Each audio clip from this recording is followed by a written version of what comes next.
Good day, everyone. Before we dive into our discussion for today, let me ask you a quick question.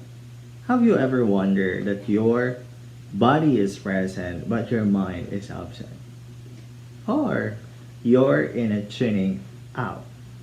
Or maybe have you ever tried that you could recall all the details, you could also remember the information about the subjects and discussions you've done, what we call this, you're in a tuning in, or maybe you're in intensive listening. So in today's discussion, I'm going to discuss the tuning in, tuning out, and intensive listening. Listening is the active process of RUIR, receiving, understanding, interpreting, and responding. Listening. So we have also two key aspects, the tuning in versus the tuning out. Tuning in is the engagement, and of course, tuning out would be the disengagement. And of course, the purpose of this is to learn how listening shapes perspectives and reveals diverse viewpoint. Next is the tuning in. So when we say tuning in, it means that active listening, engagement, and full attention. And active listening talks about a focus fully, use nonverbal cues, and the processing or evaluating. So in focus fully, when the word is of focus, so we should be concentrate and we should be focused, paying attention to the discussion, paying attention to the lesson or to the topics that the teacher given to us, and blocking distractions. So I've been also experiencing this when during our lectures, the distraction should be in some, like for example, the cell phones. So we should during the discussion, the cell phones are being silent or prohibited for that to avoid noise and barriers, also the environment, and of course, and that would be a distraction that can cause a pay, distract our focus. Next is listening, not intent, understand emotional meaning. So it is useless to being there, but if you don't understand the lesson, the topics, it's useless. So that would cause also a distraction or a focus fully. In short, written with your ears, mind, and heart. So in short, a a tuning in should be possess the holistic of a student or a learner. So next is use of nonverbal cues.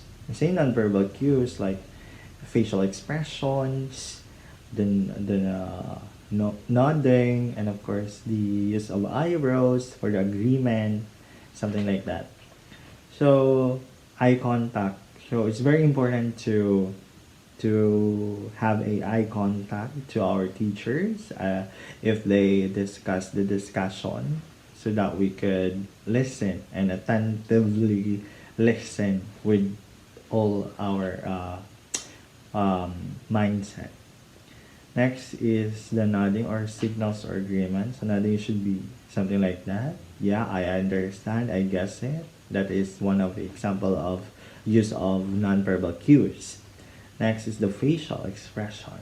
What I'm doing now is facial expression, so that using eyebrows, that's one of the example of the use nonverbal cues.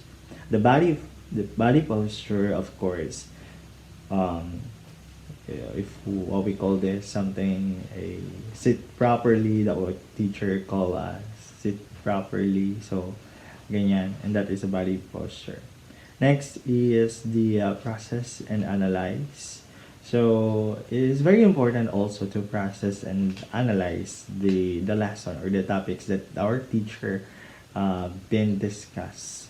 No, kasi what we call this a summarization is a process, is a last statement or is the last doing as a student, so that we could recall also as well the teaching of our teacher.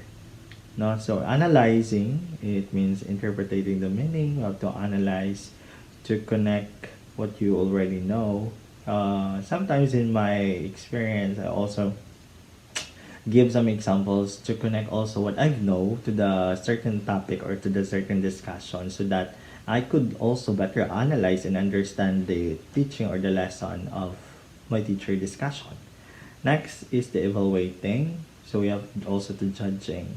So as an English major, we have to criticize also the content or the knowledge of what the text is written, or what is the message or the content should be engaged to the lectures of our teacher. No, we also have a literary criticism subject, so the English major should be more and a full of judgment, especially in that. Next is responding. So it's very important to respond also as well, to give some questions, and of course giving feedbacks.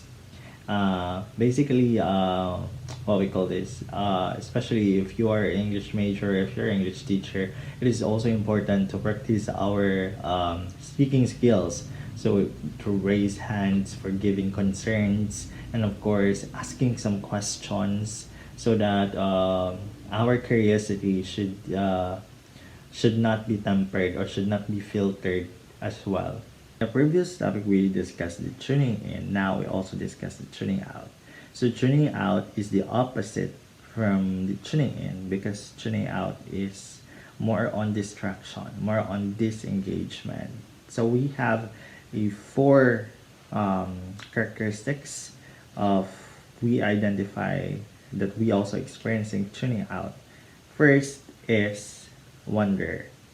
Second would be distracted or pretending. Third would be pretending, and fourth would be missing key ideas. So if we are trying to wonder, what we call this daydreaming, if our teacher discuss the lesson, teaches us the discussion, teaching, there's also certain causes, and there's also possibilities that the learners or the students daydreaming as well. They try to imagine, they try to think outside of the box that is not related to the topic, and what we call this wonder. They try to wonder the irrelevant situation, not related to the topic or to the content or of the teaching. And that is what we call this tuning out. Next is, of course, pretending.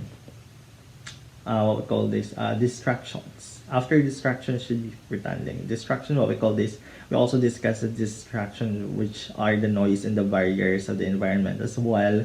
And of course, most basically, the distraction should be our classmate, chismisan, something like that. And of course, a phone's one of the example of distractions.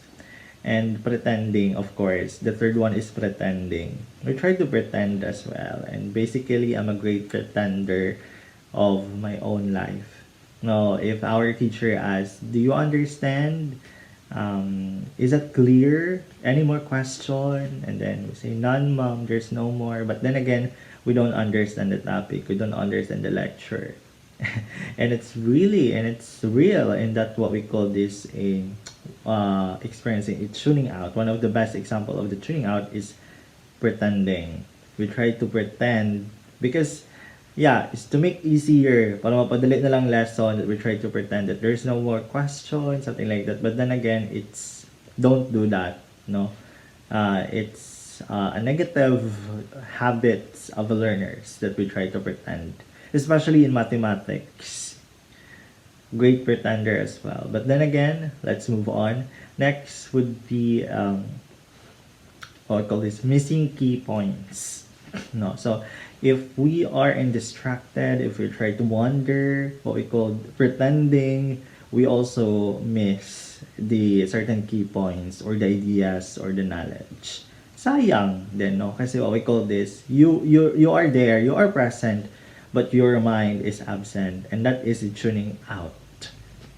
We also try to miss something, the key points and the ideas na sa maganda yung topic, the discussion is very engaging, but anong gagawin mo? You're not doing you're not activate your tuning in expertise, you're tuning out situation, so it's useless, and that is a tuning out.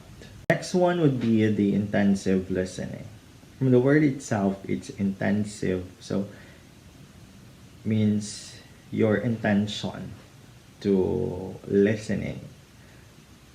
Okay, intensive listening is a full concentration, understanding details, emotions, viewpoints is the we have also a characteristics of intensive listening. But before that, going back to intensive listening, it's full of concentration.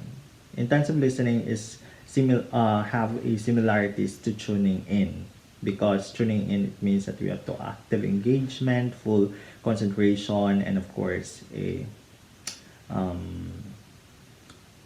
fully active, and what we also a intensive listening aim to about.